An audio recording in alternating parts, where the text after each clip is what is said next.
Bismillahirrahmanirrahim. Assalamu alaikum dear students and welcome to the fourth lecture of computer science. बेटे आज जो topic हमने पढ़ना है वो है प्लानिंग द सॉल्यूशन और ये आपको चैप्टर नंबर 1 के पेज नंबर 4 के ऊपर मिलेगा और यही टॉपिक आपने कंप्लीट लिख कर भी लाना है और याद भी करके आना है।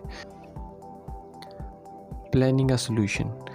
प्लानिंग अ सॉल्यूशन का मतलब है कि जब हम अपने प्रॉब्लम को अच्छे तरीके से एनालाइज़ कर लें, उसको अंडरस्टैंड कर लें, तो उसके बाद हम अपने सॉल्यूशन को प्लान करें।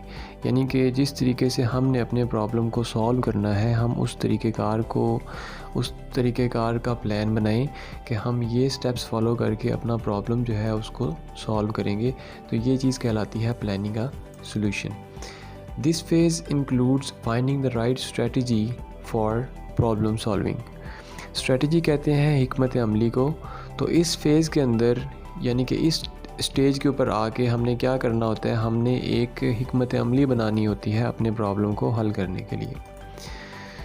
एक प्रॉब्लम को सॉल्व करने के लिए जो स्ट्रेटजीज़ हैं वो हैं डिवाइड एंड कॉन्कर, इसको डिवाइड एंड रूल भी पढ़ते हैं, guess, check and improve, act it out, prototype. तो ये कुछ स्ट्रेटजीज़ हैं जो कि एक प्रॉब्लम सॉल्विंग में यूज़ होती हैं अपना सॉल्यूशन प्लान करने के लिए। तो बारी बारी हम इन सारी स्ट्रेटजीज़ को स्टडी करते हैं कि इनमें हमें क्या बताया गया है। तो सबसे पहले है डिवाइड एंड कॉन्कर, इसको हम डिवाइड एंड रूल भी कहते हैं। कॉन्कर कहते हैं फ़तह करने को और रूल का मतलब भी होता है हुकूमत करना। तो इस स्ट्रेटजी में हम क्या करेंगे, हम अपने एक बड़े प्रॉब्लम को, एक कम्प्लेक्स प्रॉब्लम को छोटे छोटे पार्ट्स के अंदर डिवाइड कर लेंगे। अब इससे होगा क्या, इससे ये फ़ायदा होता है कि जब हम एक बड़े प्रॉब्लम को सॉल्व कर रहे हैं तो हम क्या करते हैं, हम अगर उसको छोटे छोटे पार्ट्स के अंदर डिवाइड नहीं करते तो उस प्रॉब्लम को सॉल्व करना थोड़ा सा डिफ़िकल्ट होगा हमारे लिए। हम एक साथ उस बड़े से प्रॉब्लम को हल करने के बारे में सोच रहे होंगे। तो एक तो इससे हमारा टाइम ज़्यादा लगेगा और हमारा प्रॉब्लम जो है वो देर से सॉल्व होगा। तो इसका जो बेहतर सॉल्यूशन है वो यही है कि हम अपने एक बड़े प्रॉब्लम को छोटे छोटे हिस्सों के अंदर डिवाइड कर लें।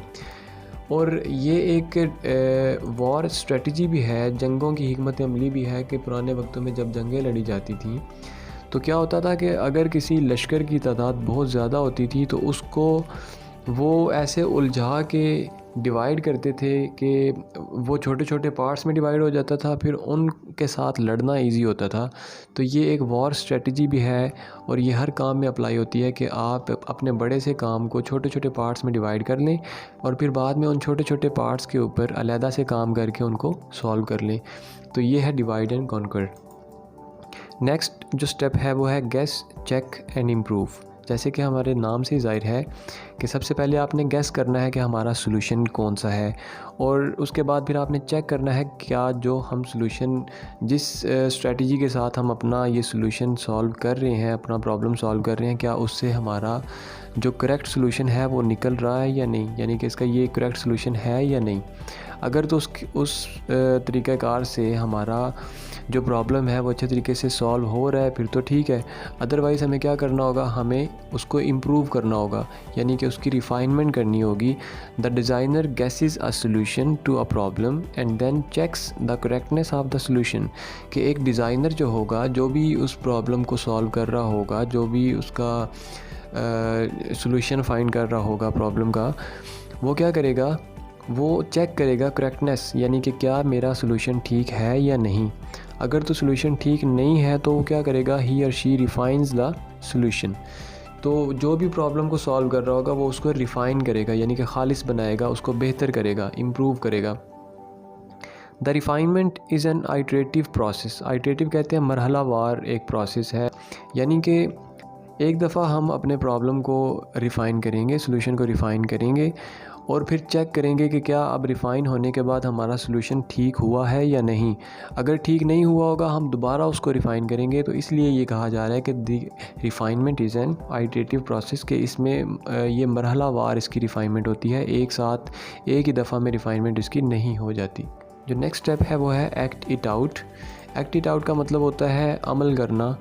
तो इस स्ट्रेटजी के अंदर क्या किया जाता है, in this strategy the designer defines the list of to do task to do task का मतलब होता है जो काम करना हो उसकी लिस्ट बनाना। तो इस स्टेप के अंदर हमने जो प्रॉब्लम को सॉल्व करने के लिए जो सॉल्यूशन निकालना है, उस सॉल्यूशन के लिए हमने एक लिस्ट बनानी है कि हमने सॉल्यूशन निकालते हुए सबसे पहले ये काम करना है, उसके बाद हम ये काम करेंगे, उसके बाद ये काम करेंगे, तो हमारा पूरा जो प्रॉब्लम है उसका सॉल्यूशन निकल आएगा।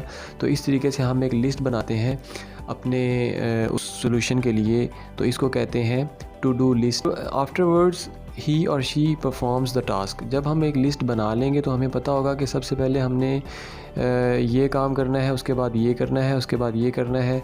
तो बारी बारी हम वो जो स्टेप्स हैं उनको फॉलो करते जाएंगे तो हमारा सॉल्यूशन जो है वो उसका निकल आएगा, उस प्रॉब्लम का। जो लास्ट स्टेप है वो है प्रोटोटाइप, यानी कि इसको ड्रॉ करना। This technique draws a pictorial representation of the solution. इस स्टेप के अंदर हम क्या करते हैं, हम अपने सॉल्यूशन की एक तस्वीरी शक्ल बनाते हैं।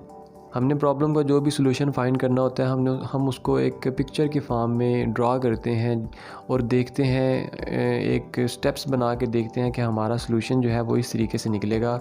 तो ये भी एक तरीक़ाकार होता है अपना सॉल्यूशन फाइंड करने का। It is not the final solution, ये फाइनल सॉल्यूशन नहीं होता बल्कि ये उसकी एक तस्वीरी शक्ल होती है।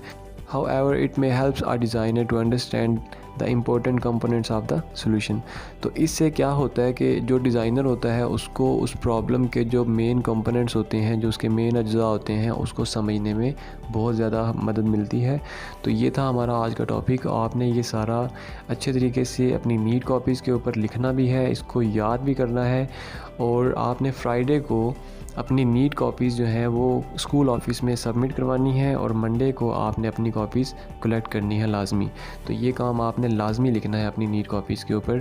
तो इंशाल्लाह नेक्स्ट लेक्चर में मिलते हैं, तब तक के लिए अपना बहुत सा ख्याल रखिएगा, दुआओं में भी याद रखिएगा। अल्लाह हाफिज़।